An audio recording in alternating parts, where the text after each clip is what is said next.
Hi, Dad. I thought you might enjoy this story. It's called A Geologist's Winter Walk, written by John Muir. It was originally part of a letter sent to a friend who then sent it off to the Overland Monthly, where it was published in 1873. Here goes. After reaching Turlock, I sped afoot over the stubble fields and through miles of brown hemizonia and purple erigeron to Hopeton, conscious of little more than that the town was behind and beneath me, and the mountains above and before me. On through the oaks and chaparral of the foothills of Coulterville, and then ascended the first great mountain step upon which grows the sugar pine. Here I slackened pace, for I drank the spicy, resiny wind, and beneath the arms of this noble tree I felt that I was safely home. Never did pine trees seem so dear. How sweet was their breath and their song, and how grandly they winnowed the sky. I tingled my fingers among their tassels, and rustled my feet among their brown needles and burrs, and was exhilarated and joyful beyond all I can write. When I reached Yosemite, all the rocks seemed talkative, and more telling and lovable than ever. They are dear friends, and seem to have warm blood gushing through their granite flesh, and I love them with a love intensified by long and close companionship. After I had bathed in the bright river, sauntered over meadows, conversed with the domes, and played with the pines, I still felt blurred and weary, as if tainted in some way with the sky of your streets. I determined, therefore, to run out for a while, to say my prayers in the higher mountain temples. The days are sunful, I said, and, though now winter, no great danger need be encountered, and no sudden storm will block my return if I am watchful. The morning after this decision, I started up the canyon of Tenaya, caring little about the quantity of bread I carried, for, I thought, a fast and a storm in a difficult canyon were just the medicine I needed. When I passed Mirror Lake, I scarcely noticed it, for I was absorbed in the great Tissiack, her crown a mile away in the hushed azure, her purple granite drapery flowing in soft and graceful folds down to my feet, embroidered gloriously around with deep shadowy forest. I have gazed on Tissiack 1,000 times, in days of solemn storms, and when her form shone divine with the jewelry of winter, or was veiled in living clouds, and I have heard her voice of winds and snowy, tuneful waters when floods were falling. Yet never did her soul reveal herself more impressively than now. I clung about her skirts, lingering timidly, until the higher mountains and glaciers compelled me to push up the canyon. This canyon is accessible only to mountaineers, and I was anxious to carry my barometer and clinometer through it to obtain sections and altitudes, so I chose it as the most attractive highway. After I had passed the tall groves that stretch a mile above Mirror Lake and scrambled around the Tenaya Fall, which is just at the head of the lake groves, I crept through the dense and spiny chaparral that pushes the roots of the mountains here for miles in warm green, and was ascending a precipitous rock front, smoothed by glacial action, when suddenly I fell, for the first time since I touched foot to Sierra rocks. After several somersaults, I became insensible from the shock, and when consciousness returned, I found myself wedged among short, stiff bushes, trembling as if cold, not injured in the slightest. Judging by the sun, I could not have been insensible very long, probably not a minute, possibly an hour, and I could not remember what made me fall or where I had fallen from, but I saw that if I had rolled a little further, my mountain climbing would have been finished, for just beyond the bushes the canyon wall steepened, and I might have fallen to the bottom.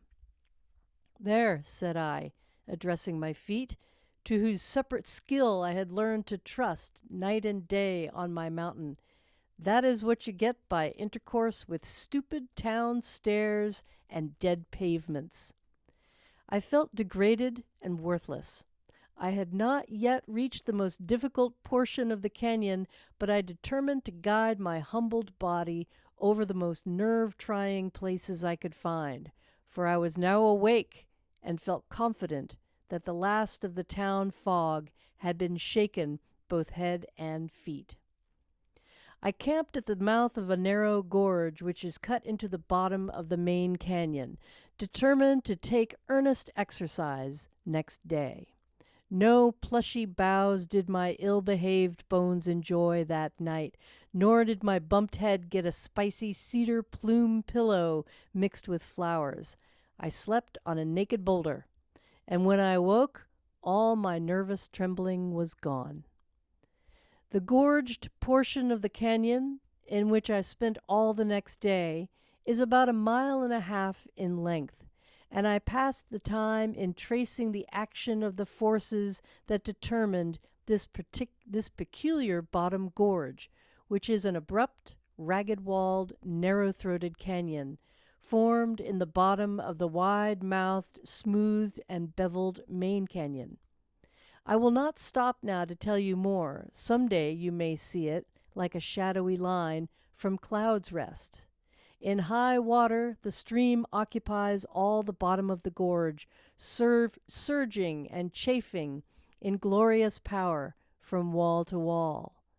But the sound of the grinding was low as I entered the gorge, scarcely hoping to be able to pass through its entire length.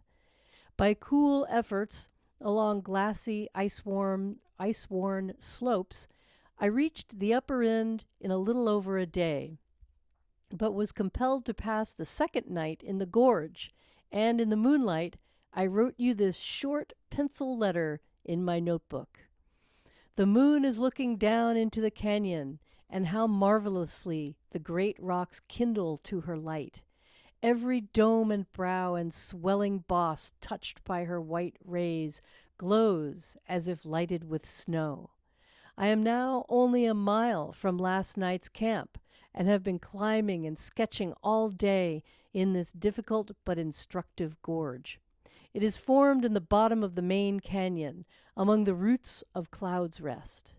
It begins at the filled-up lake basin, where I camped last night, and ends a few hundred yards above in another basin of the same kind.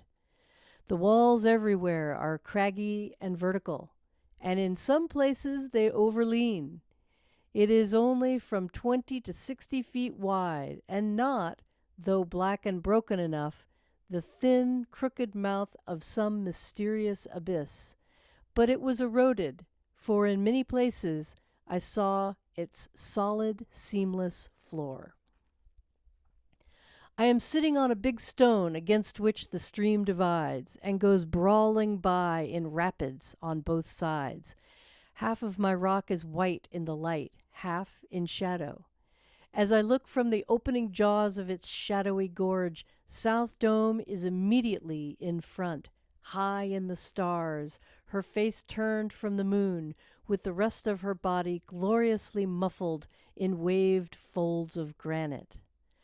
On the left, sculptured from the main Cloud's Rest ridge, are 3 magnificent rocks, sisters of the great South Dome. On the right is the massive moonlit front of Mount Watkins, and between, low down in the furthest distance, is Sentinel Dome, girdled and darkened with forest. In the near foreground, Tenaya Creek is singing against boulders that are white with snow and moonbeams. Now look back 20 yards, and you will see a waterfall fair as a spirit.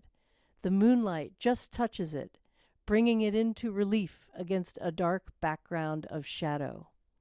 A little to the left, and a dozen steps this side of the fall, a flickering light marks my camp, and a precious camp it is. A huge glacier-polished slab falling from the smooth, glossy flank of Cloud's Rest happened to settle on the edge of the wall of the gorge. I did not know that this slab was glacier polished until I lighted my fire. Judge of my delight. I think it was sent here by an earthquake. It is about 12 feet square. I wish I could take it home for a hearthstone. Beneath this slab is the only place in this torrent-swept gorge where I could find sand sufficient for a bed.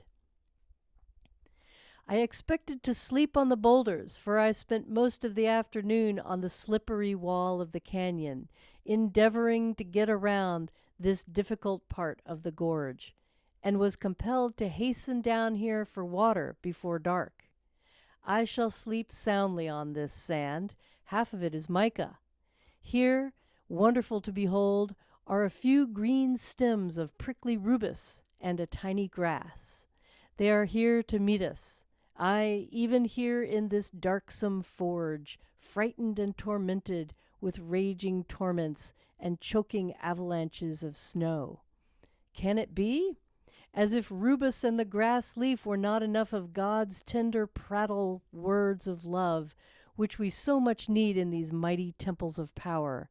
Yonder, in the benmost bore, are two blessed adiantums. Listen to them. How wholly infused with God is this one big word of love that we call the world. Good night. Do you see the fire glow on my face-smoothed slab, and on my two ferns and the rubus and grass panicles? And do you hear how sweet a sleep song the fall and cascades are singing? The water-ground chips and knots that I found fastened beneath the rocks kept my fire alive all through the night. Next morning I rose, nerved and ready for another day of sketching and noting and any form of climbing.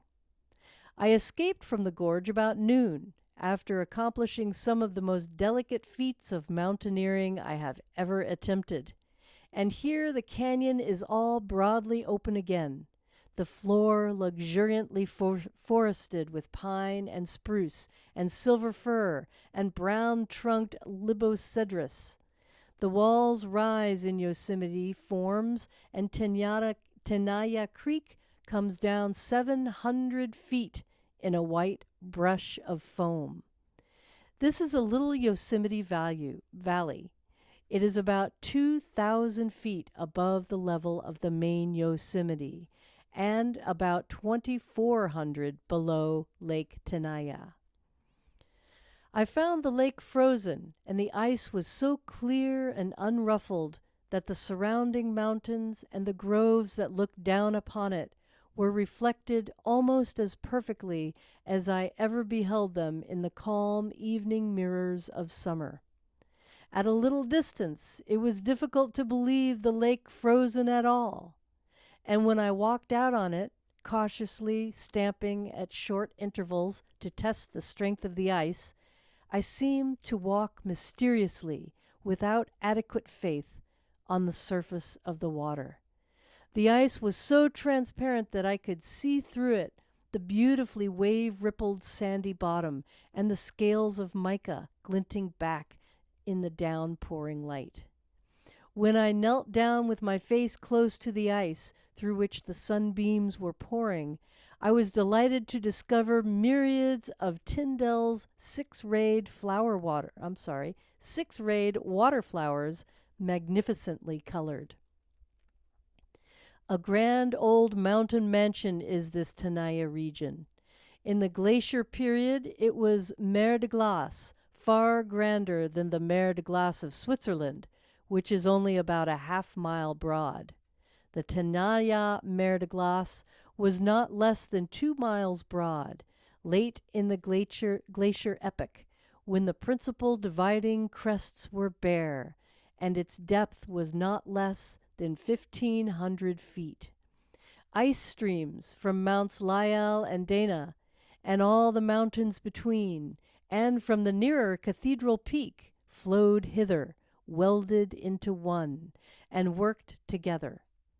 After eroding this Tenaya Lake basin and all the splendidly sculptured rocks and mountains that surround and adorn it, and the great Tenaya Canyon, with its wealth of all that makes mountains sublime, they were welded with the vast South Lyell and Illilouette glaciers on the other side, and with those of Hoffman on the other, thus forming a portion of a yet grander mer de glace in Yosemite Valley. I reached the Tenaya Canyon on my way home by coming in from the northeast, rambling down over the shoulders of Mount Watkins, touching bottom a mile above Mirror Lake, and thence home was but a saunter in the moonlight. After resting one day and the weather continuing calm, I ran up over the left shoulder of South Dome and down in front of its grand split face to make some measurements, completed my work, climbed to the right shoulder, struck off along the ridge for Cloud's Rest, and reached the topmost heave of her sunny wave in ample time to see the sunset. Cloud's Rest is 1,000 feet higher than Tissiack. It is a wave-like crest upon a ridge, which begins at Yosemite with Tissiack and runs continuously eastward to the thickest of peaks and crests around Lake Tenaya. This lofty granite wall is bent this way and that by the restless and weariless action of glaciers, just as if it had been made of dough. But the grand circumference of the mountains and forests are coming from far and near, densing into one close assemblage, for the sun, their God and Father, with love ineffable, is glowing a sunset farewell. Not one of all the assembled rocks or trees seemed remote. How impressively their faces shone with responsive love. I ran home in the moonlight with firm strides, for the sun love made me strong. Down through the junipers, down through the firs, now in jet shadows, now in white light, over sandy moraines and bare clanking rocks, past the huge ghost of South Dome, rising weird through the firs, past the glorious fall of Nevada, the groves of Illilouette, and the pines of the valleys, beneath the bright crystal sky blazing with stars. All of this mountain wealth in one day, one of the rich, ripe days that enlarge one's life. So much of the sun upon one side of it, so much of the moon and stars on the other. That was a geologist's walk, or geologist's winter walk by John Muir.